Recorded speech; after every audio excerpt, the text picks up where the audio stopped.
Welcome everyone. Performance through team management is the topic that we will be discussing in this particular session.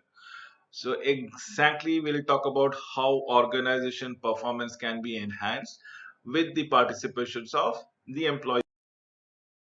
So basically, team management is all about process gains, potential for process gains. Now, we need to understand what are the potential advantages of using a team. This is what we need to understand. So, first and foremost thing that I would love to tell it to you is the synergy that it creates. It is the synergy that we are looking at it as far as performance of team is all about it. All that it covers the synergy. So, as a team, has more knowledge, more ability, more cohesiveness and effort than probably any single team members would be having it. It's a repository of knowledge and skills. Diversities of views and knowledge will give me a 360-degree point of view of analysis. That means I there will be lesser number of overlooking and fewer number of errors out there. Next is the potential for being constructive conflict. Now, this is where we need to come out with task conflict focused on the issues. And remember, as a team member, we are not going to be into personal spaces, right? So there will be no personal conflict altogether. It is all towards the achievement of the organizational goals, can increase individual motivations and engagement. Essentially, we are looking forward to have focused individual, productive people. So team management, there are many pluses than probably any disadvantages for that matter.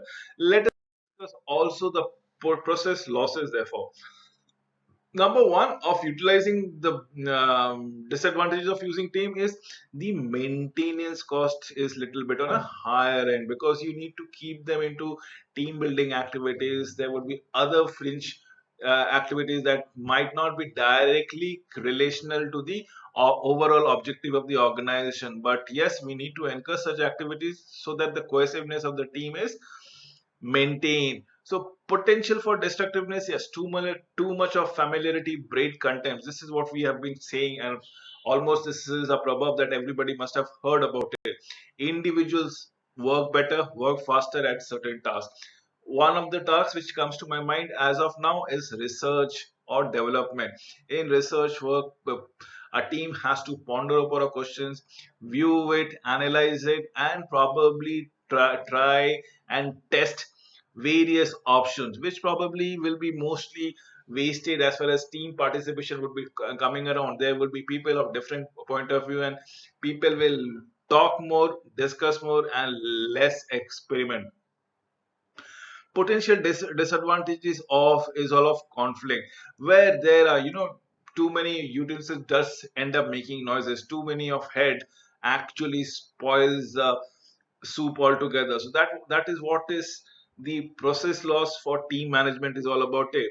First and foremost thing, not to utilize the available knowledge. At times people have this complexity that creeps in. So one of the thing is to drive to defend. Probably I am right, I am bigger, I am the positive, I am the absolute. These kind of sentiments does get ingrained onto the person altogether. Now that is what is to be defended upon. Or there might be wastage of time. It's the evaluation apprehensions and pressures to confirm, the pressures to conform to the set aligned behavior that we go around it. At times, believe me or not, in an organization you need to take risks, calculated of course, but take risks. But team will actually prohibit from you to go and take a risk, because there would be a high pressure to conform to the situation.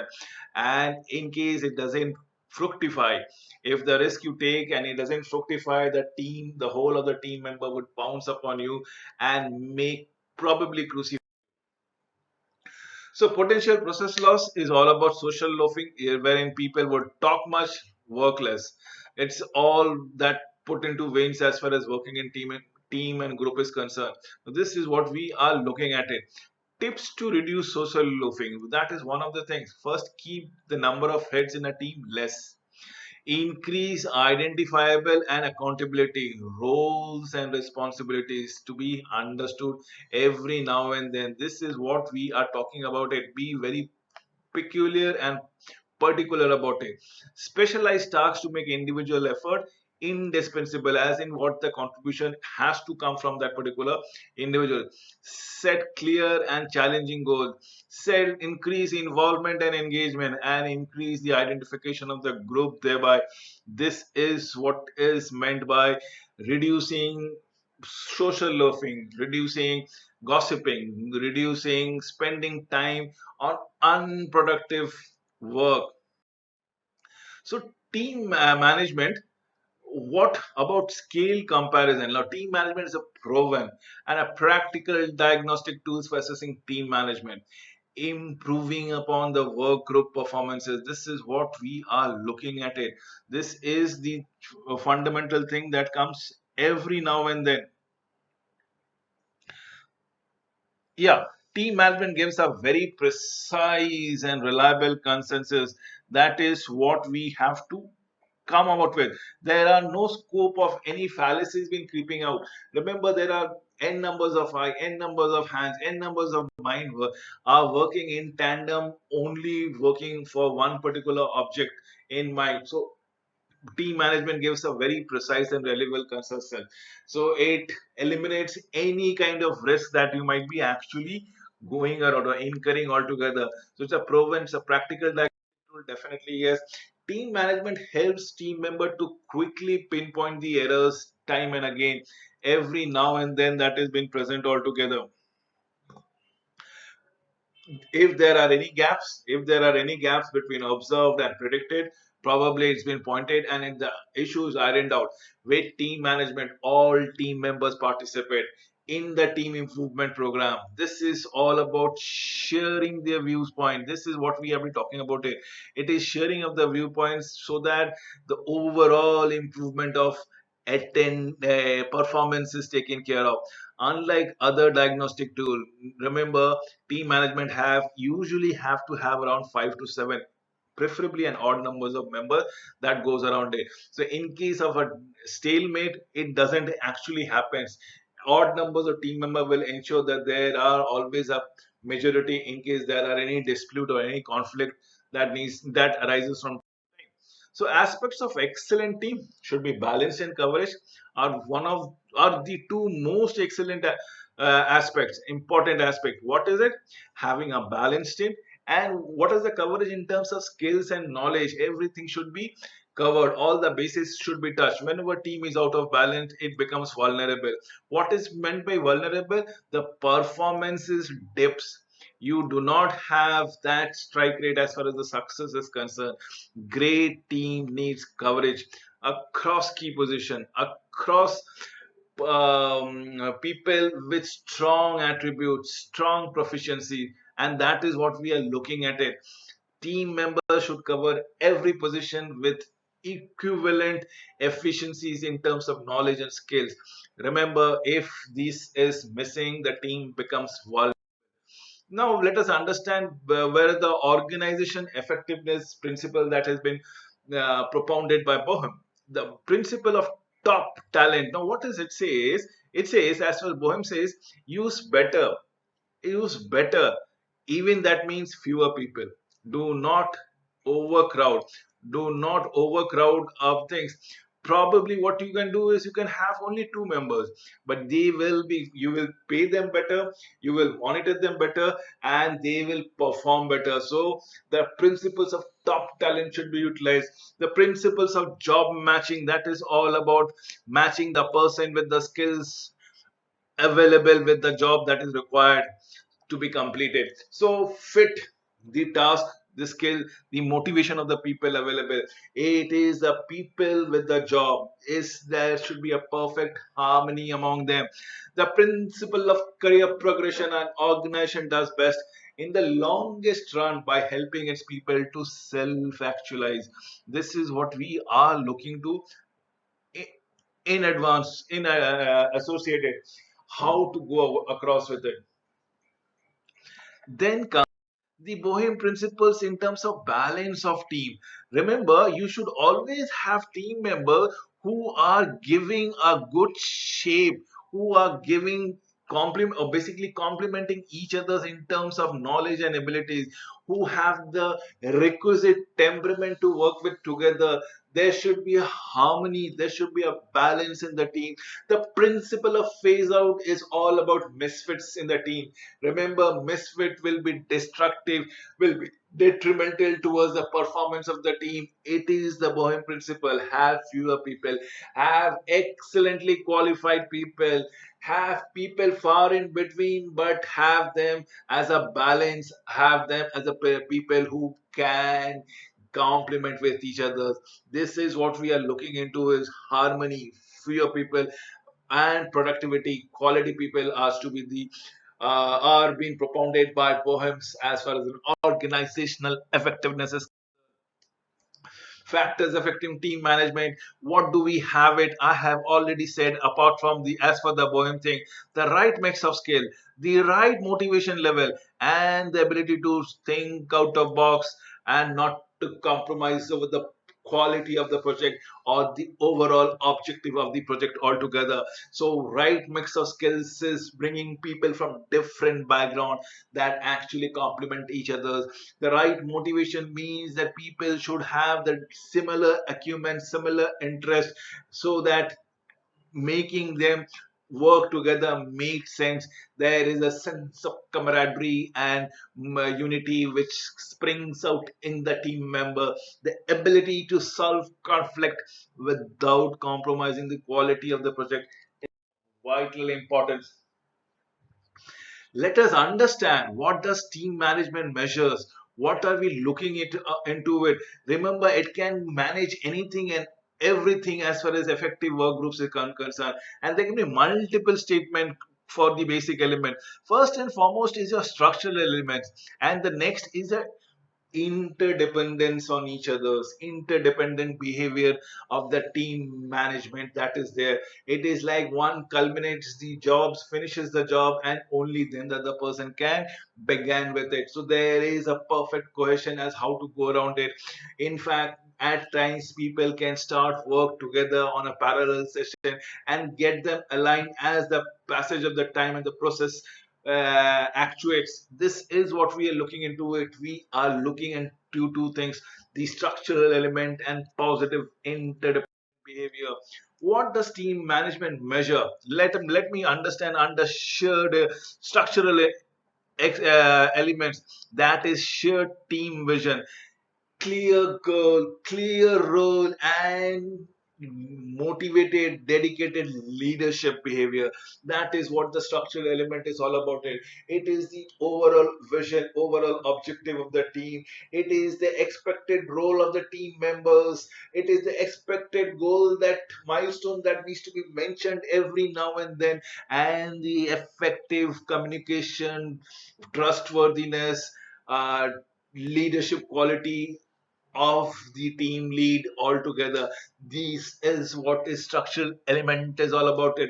Now let us understand what are the positive interdependent behavior. Number one is your effective decision making. Next will be all about innovations, resolving conflict, natural collaborations, and effective management of all formation of communication that has been there. So, as the positive interdependence, first and foremost, allocation of resources, executing the work, in short, decision making, talking about innovation, thinking of out of box solution, amalgamating from people from different walks of life and taking a perspective, mixing it up, and coming up with a unique solution which is quite innovative in nature. In times when you are working with people from different background, perspective will differ, taste will differ, viewpoint will differ, and can we manage such situation or resolve such conflict? Natural collaboration, wherein it is only natural, where people will complement with each other, have transparency in the communication, vibrance in the communication, and probably we communicate with facts and figures as the data are all about. Team processes, what happen when the members get to work. One major issue is the development of the team. And how do we develop team? This is what we need to understand. Under team processes all about it.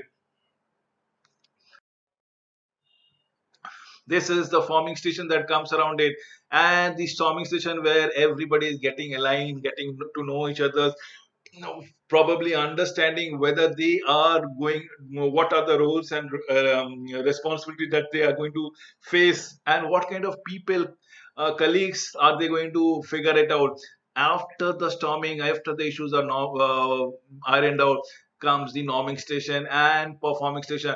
Remember, this is a four-stage stage model by Tuckman, which is all about functional and into the performing and high performing. This is where the next Edison phase stage comes from. Remember, this is functional and then comes the dysfunctional.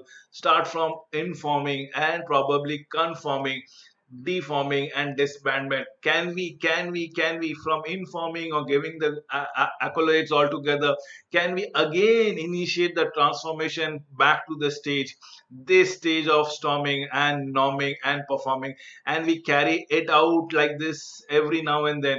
And that is what we are looking for it. The team process development is what we are interested in. We are interested to build in high performance work structures and team development process every now and then. According to Tuckman, four stage model is all functional. According to Edison, expansion of dysfunctional. If did I say the team, if you look at for a longer period of time and you still continue with the team, despite the objectives of the original goal of the organization being achieved or not, there would be too much of familiarity, there would be too much of social loafing, and this might result in breeding contempts altogether. So we need to keep on invigorating with a newer objective, newer goals, and keeping the team vibrant and so team performance development is all about this, which goes around it. Stage number one is forming, is all about being polite, being impersonal, being watchful, being guarded, bit tentative interaction, and that's what affiliation stage is all about. It is in the storming stage where you say, I don't like it, I am not finding the cooperation. There are certain things which you wanted in black and white, as in confrontation, as in conflict, or people might try to opt out difficulties and feel stuck. Then has come with the norming session. They're hearing the people will understand what are the rules and the regulation, what are the parameters that they're going to go about it. They will establish a procedures, give feedback, cope up with issues and development skill. Then is what we are going talking about performing is where people will work together in unison and there would be synergistic effort wherein people would be flexible, resourceful, effective, and satisfied and supportive. Remember, this is Bruce W. Tuckman's model, a wonderful model which has been universally acknowledged. Team process development. Others says that don't go through the complex stages altogether. There are other models. They say absolutely not there. Well, let us understand with the Jersey punctuated equilibrium. It's a long period of no development. Absolutely, it's a lull out there. Important times as in looming deadline halfway and their spurt activity. It's like until and unless there is a procrastination effect coming. Say if things can be deferred, let it be deferred. Only at the time of activities, at the time when the deadline is approaching, people get going together, become a cohesive unit, and ensure that the objective is met. Because why? The question about just it is all about existence. Every team members would love to at least survive any side of that comes around it. So regardless of the process, the central process occurs during team development formation or membership formation is all about the cohesion and the bonding that the members make it out. Starts to think as a team, as a social identity, as a family. Team competence form routine roles, norms that improve management from shared mental models about resources and goals thereby. This is what we are looking to it. This is development of team. Let us move to the second stage of cohesion out here. Cohesion is attraction to the group or task, desire to remain a member, result from both cognitive and emotional process. What did I say? Both cognitive and emotional process. Cohesion increases when the members are similar, people from similar background, people from similar acumen, thought processes. Teams are smaller, members often interact, communicate frequently as possible. It is often difficult to enter such kind of a closely knitted team members, and the team success depends where everybody's everybody is agile, everybody is focused with it. Cohesion increases when there is an external threats, there is an external competition, and people are going to be together in such kind of team process of cohesion, remember, is almost beneficial because everybody is more motivated. Cohesion is beneficial because it is motivated, because people would willingly share information, willingly help you to cooperate out without, willingly remove any impediments that is there in the communication or in the process, will better have a wonderful relationship with your peers, with your seniors, with your subordinates, have better informations regarding our performance expectation and execution thereby. So cohesion is generally beneficial. Only for the few odd moment when it is harmful, when people stop doing or become myopic in nature, short-sighted in nature, and stop doing above to protect groups. Team norms consist of within the organization norm. Remember, we are trying to build trust. Trust refers to the positive expectation that a person has from the other situation or from the other person altogether. It is where I can, with certain degree, predict these the outcomes. It is making working under certainty. It is where there is a sense of trust that has been built in. Remember, there are three level of trust. One is a calculus based trust, which is a case of probability of happening. Remember, when the probability is high, I am going to willingly go for the discretionary effort that is required to get the things done. Then there is something called knowledge based trust, because it is well known to me, I have been through such situation, I know the technology. Then there is something called trust altogether, which is knowledge based. And the next, the third variety is the identification of based trust, wherein it is known that people are known to each other, people have been working for such a long period of time, there is a bond that exists, there is a mutual respect that exists between that team member. This is what identification is all about. It This is all about highly effective team that I'm talking to all of, talk about it. Remember, three level of trust is a probability based trust, where the calculus based trust, with the probability of having the event in your favor is very high.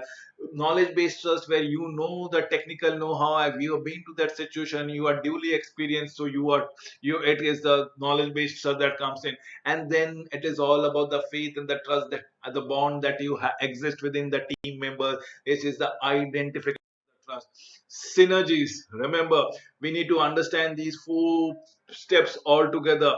There is straightforward four steps to improve team management. Is to clarify your team mission, is to set up the team goals, create a definitive plan, and conduct product progress review every now and then. That is what we are going to go around it with. I come to an end of this presentation. Thank you for watching this